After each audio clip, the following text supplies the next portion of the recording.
नमस्कार, बिहार तक देख रहे हैं आप और आपके साथ मैं हूं हर्षिता सिंह। राहुल गांधी इन दिनों बिहार यात्रा पर हैं। राहुल गांधी की इस यात्रा को तेजस्वी यादव का भरपूर समर्थन मिल रहा है। इस यात्रा का नाम है वोटर अधिकार यात्रा। आरजेडी नेता तेजस्वी यादव ने बिहार में चल रहे इस वोटर अधिकार यात्रा में आपने देखा कि कांग्रेस के सांसद राहुल गांधी और लोकसभा में नेता प्रतिपक्ष राहुल गांधी को 2029 में प्रधानमंत्री बनाने की घोषणा कर दी। तेजस्वी यादव ने कहा कि 2025 में बिहार में महागठबंधन की सरकार बनेगी और 2029 में महागठबंधन राहुल गांधी को देश का प्रधानमंत्री बनाएगा। तेजस्वी यादव ने ये ऐलान कर दिया। तेजस्वी यादव की इस घोषणा के बाद अब सवाल खड़ा हो रहा है ये कि जहां पर उन्होंने राहुल गांधी को 2029 में प्रधानमंत्री बनाने का समर्थन कर दिया, ऐलान कर दिया अपनी तरफ से, तो आखिर राहुल गांधी तेजस्वी यादव को सीएम चेहरा कब घोषित करेंगे? क्या वजह है कि राहुल गांधी या कांग्रेस बिहार में होने वाले विधानसभा चुनाव के लिए तेजस्वी यादव का नाम मुख्यमंत्री चेहरे के तौर पर सामने नहीं कर रहे हैं, घोषणा करने से बच रहे हैं? या फिर ऐसा कहे कि अब तक इसकी घोषणा नहीं की गई है, तो इसकी क्या वजह है कि कांग्रेस में एक हिचकिचाहट है? बिहार में वोटर लिस्ट के गहन समीक्षा के मुद्दे पर राहुल गांधी लीड रोल में दिख रहे हैं और उन्हें तेजस्वी यादव का भी भरपूर साथ मिल रहा है, भरपूर समर्थन मिल रहा है। अभी तक 3 दिन जो रैली हुई उसमें आपने देखा किस तरीके से तेजस्वी यादव कंधे से कंधा मिलाकर के चल रहे हैं। 17 अगस्त से दोनों नेताओं में महागठबंधन के अन्य दलों के साथ मिलकर बिहार में वोटर अधिकार यात्रा की शुरुआत की, जिसका जो समापन है, जो खत्म होने वाला है ये यात्रा, वो 1 सितंबर को पटना में होगा। बिहार में कथित रूप से वोट चोरी के मुद्दे को लेकर के दोनों नेताओं ने बीजेपी और चुनाव आयोग के खिलाफ हल्ला बोल किया हुआ है।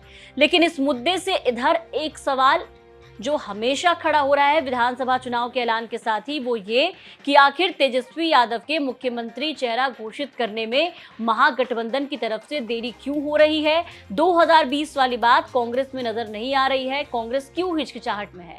सवाल उठता है कि क्या तेजस्वी यादव को मुख्यमंत्री उम्मीदवार घोषित किए जाने को लेकर कहीं कोई पेच फंसा हुआ है, या फिर क्या कांग्रेस सीट शेयरिंग के मुद्दे पर आरजेडी से मन मुताबिक सीट नहीं मिलने की स्थिति में तेजस्वी का समर्थन करने से परहेज कर रही है? क्योंकि लगातार ऐसा बोला जा रहा था, कहा जा रहा था कि सीट को लेकर के बातें नहीं बन रही है महागठबंधन के अंदर। बता दें कि महागठबंधन में सीट शेयरिंग को लेकर के चर्चा चल रही है। अभी तक महागठबंधन के नेताओं की 5 राउंड की बैठक हो चुकी है, लेकिन किसी भी बैठक में कोई ठोस फैसला, कोई भी निष्कर्ष निकल करके सामने नहीं आया। खास करके सीट शेयरिंग को लेकर के बैठक पे बैठक हो रही है, लेकिन सीटों का बंटवारा अब तक नहीं हुआ है। हालांकि तेजस्वी यादव ने कई मौकों पर साफ कर दिया है कि महागठबंधन में मुख्यमंत्री चेहरे को लेकर कोई कंफ्यूजन नहीं है, मुख्यमंत्री का चेहरा वही होंगे। 17 अगस्त को जब सासाराम से वोटर अधिकार यात्रा की शुरुआत हुई थी, तो तेजस्वी यादव और राहुल गांधी एक खुले जिप में यात्रा करते हुए नजर आए थे, यात्रा की शुरुआत करते दिखे। उस दौरान तेजस्वी यादव ही जीप की स्टीयरिंग जो है वो संभालते हुए नजर आ रहे थे। तेजस्वी यादव ड्राइविंग सीट पर थे और राहुल गांधी पीछे दिखाई दे रहे थे। राहुल गांधी और तेजस्वी यादव की जीप वाली ये तस्वीर जो है वो भी सोशल मीडिया पर काफी ज्यादा वायरल हुई। इसके अलावा एक और तस्वीर भी सामने आई जहां फ्रंट सीट पर राहुल तो बैक सीट पर तेजस्वी नजर आए। अब इसको लेकर संदेश भी दिया जा रहा था कि भले ही राहुल गांधी राष्ट्रीय नेता है, लेकिन बिहार में कमान तेजस्वी यादव और आरजेडी के हाथ में ही है। लालू यादव भी खुल करके तेजस्वी यादव का नाम आगे कर चुके हैं।